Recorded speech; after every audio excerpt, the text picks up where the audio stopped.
kesyo may ina-update. Marami tayo sa alam ng Cockpit. Magaling.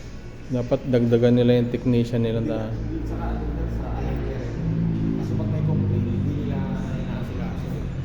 Hindi nila nire-reply. kaya nga dapat So, imbis na tulungan nila yung client sa concern, hindi nila pinapansin. dapat na magpa-follow up din yung agent na So, yung client ngayon, siyempre, pupunta na alam mo magko-complain. Hindi naman magko-complain sa kung ano. Kung ganda na. kasi kaso mga intent.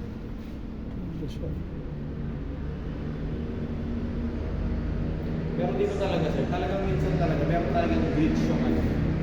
Software. Yung software. Kaya kailangan talaga i-update. Hindi maiwasan sir yung ano.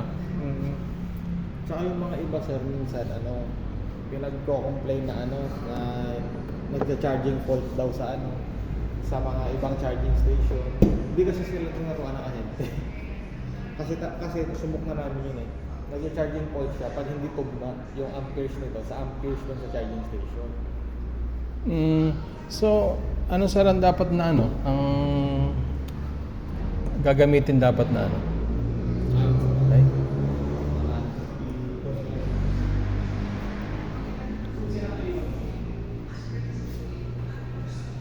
Okay. May charger siya dyan. Tapos may charger din sa pag sa ilalim.